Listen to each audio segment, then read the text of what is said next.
So let me blow this up for y'all right now. So this is the Megan McConnell post. She posted this last night. She didn't say nothing. She didn't nothing. But as you guys can see here, it is all smiles. And who's the first name you see on this post? Sophie Cunningham. You immediately see Sophie. Look at those pictures. Not a single word of explanation, no thank you message, no farewell post, just pure Indiana Fever nostalgia dropped at midnight. And the comment section, that's where this gets interesting. Sophie Cunningham immediately jumps in with, "We love you, Megan." Raven Johnson drops a heart emoji. These aren't random teammates being polite. This is coordinated. Picked up already. Now, any other team that wanted to get Megan McConnell had 24 hours to get her. I'm here to tell you, no other team has moved in on Megan McConnell as of yet, which is another indicator to me, based off history, the way the Indiana Fever sign players, they typically wait. This right here, another picture of her. This got to be somewhere in Indy. Hold on, wait. No, that's not in Indy. My bad, y'all. Here's what makes this significant. When the Fever waived Megan McConnell on January 6th, along with Jessica Timmons and Kiana Trader, fans absolutely lost it. The backlash was immediate and brutal. We're talking about a player who averaged 11 points overseas in Australia, showed legitimate upside, and had real chemistry with the roster. The front office got hammered on social media, ticket sales started showing cracks, and suddenly the Fever brass realized they had a public relations disaster on their hands. Now here's the critical detail most people missed. After waivers go through, any WNBA team has exactly 24 hours to claim a player before they become a free agent. Megan McConnell has been sitting in free agency for days now. Not a single team has made a move. Not one. That's not because she lacks talent. That's because teams know something. Back, and this is the final photo in the slide. Her with her number on the back. Her pointing down at her number is insinuating. Look, fans saying, let's go. You're a general professional, all part of the story. Love you. Just proud of you. Cutest in the WNBA. Telling y'all right now, man, this is a strong indicator that she's coming back. So all of the fans. The Fever have a pattern here. And if you've been paying attention, you've seen this movie before. They waive players to create roster flexibility, let them clear waivers so no other team can claim them, then bring them back on developmental contracts at lower cost. It's a cap management strategy, and Chloe Peterson from the Indianapolis Star reported on January 8th that there's a high probability McConnell returns on exactly that kind of deal. So when McConnell posts nothing but Fever photos at midnight with zero explanation, she's not saying goodbye. She's saying, see you soon. The silence is the message. If she'd signed elsewhere, there'd be a thank you post. If she was done with Indiana, those photos never see the light of day.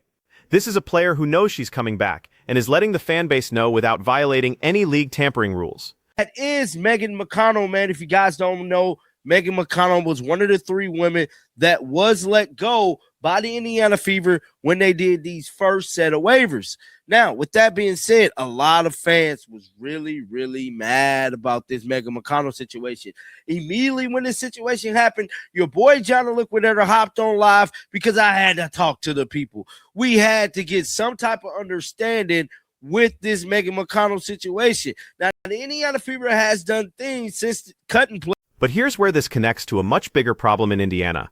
The Fever front office isn't just trying to sign players right now.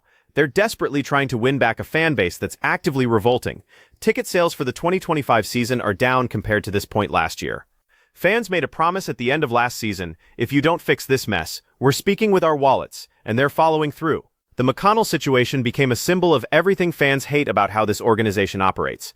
You've got a young player with clear potential, good locker room presence, beloved by teammates, and management just cuts her loose without any public explanation. No transparency, no communication, just a cold business decision that ignored the human element and the fan investment in these players. So now the front office is scrambling.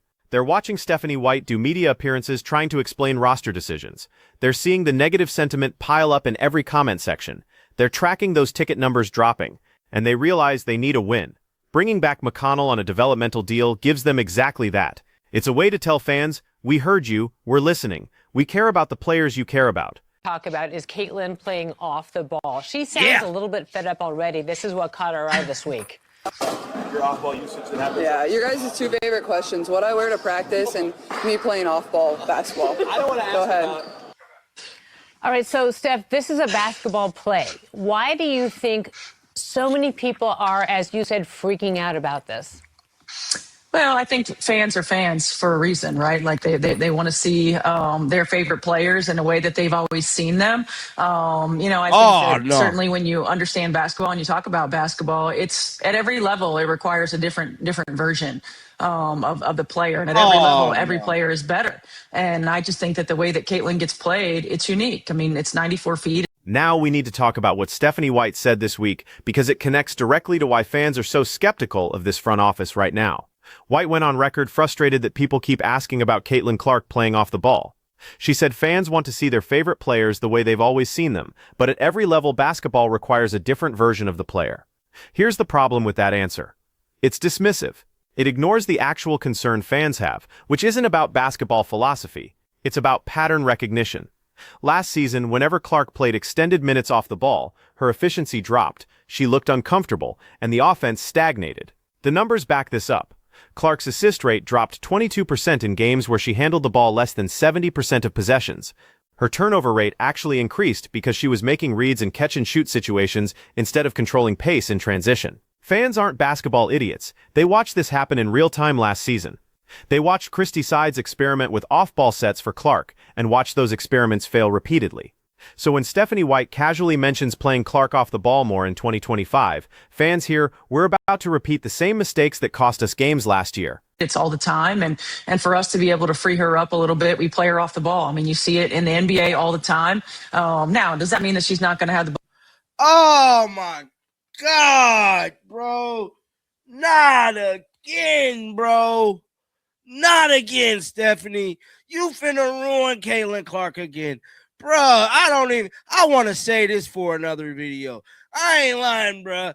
Damn, dog. This is the second year in a row, and you wonder why. White's response reveals something deeper about how the Fever coaching staff views criticism.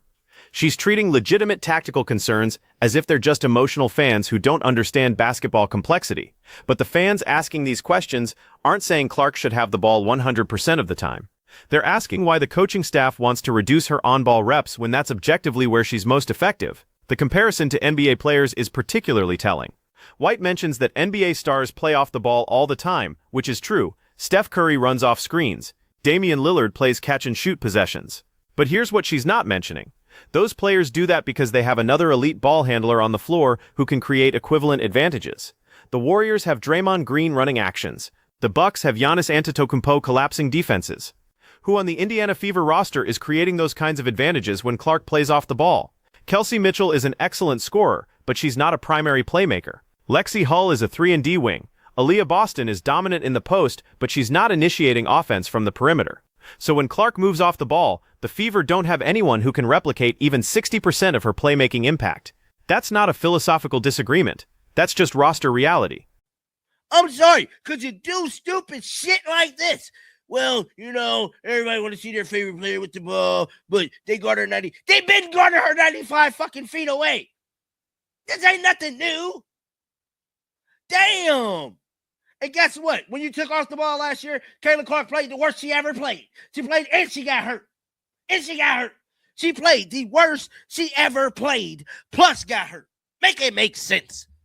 Bro, this experiment that she's trying to do, she's going to ruin Caitlin. Caitlin need to get... And this connects back to the McConnell situation because it's the same core issue.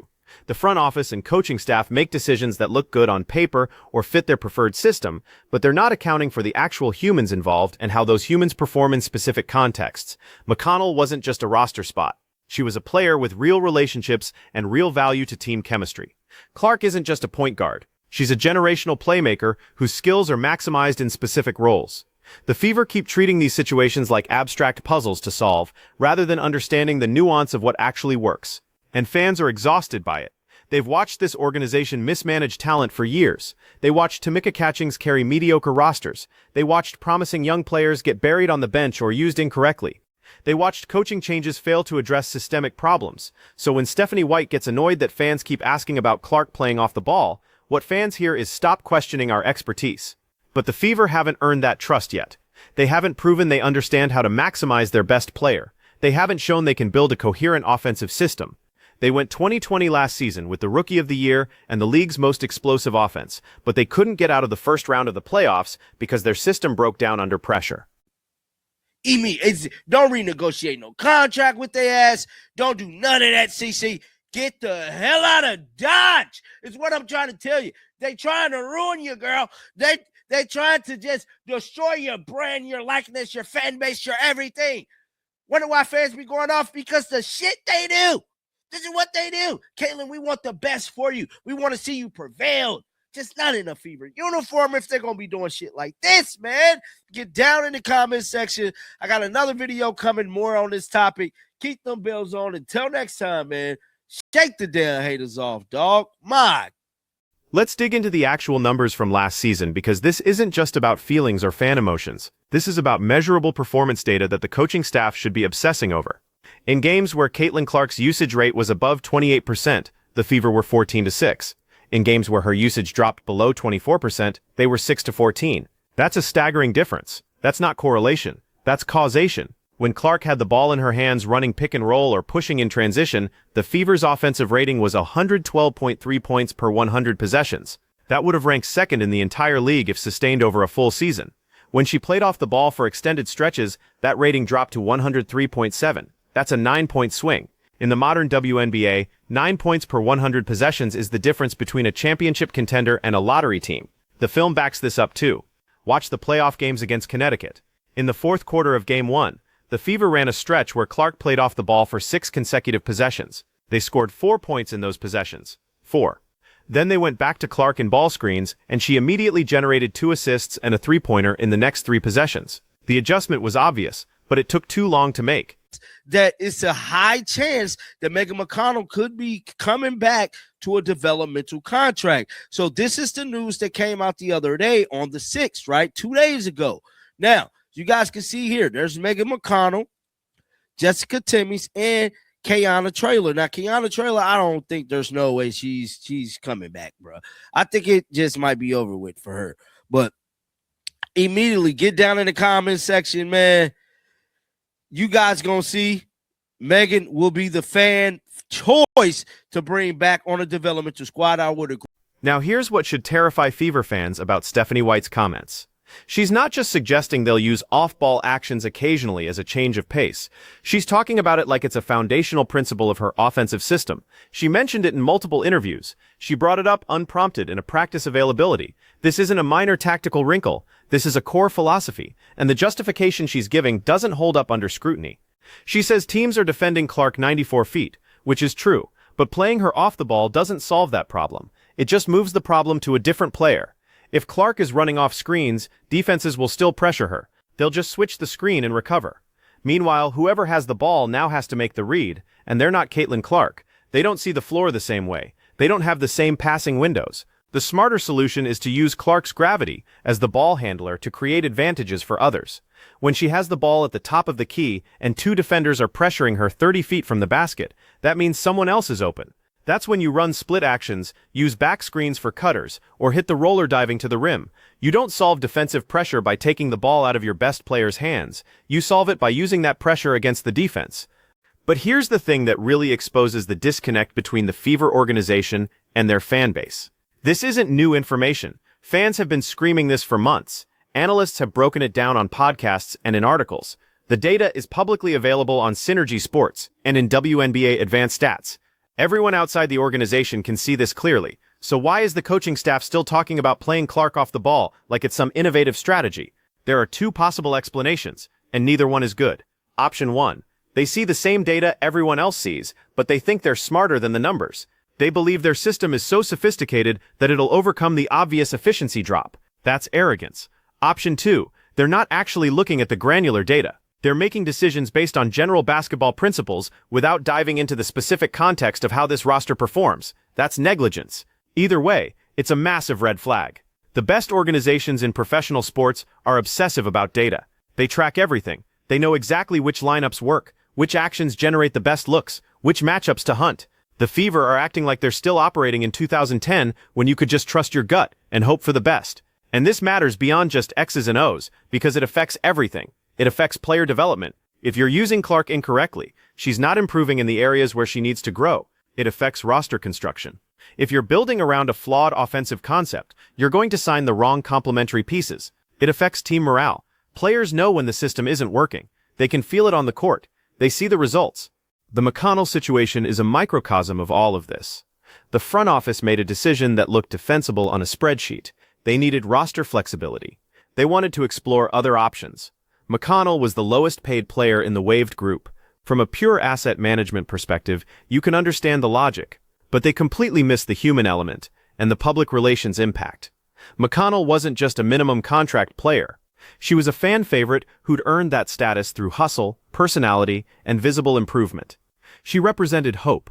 She was the kind of player casual fans could relate to because she wasn't a superstar. She was someone working her way up through the system.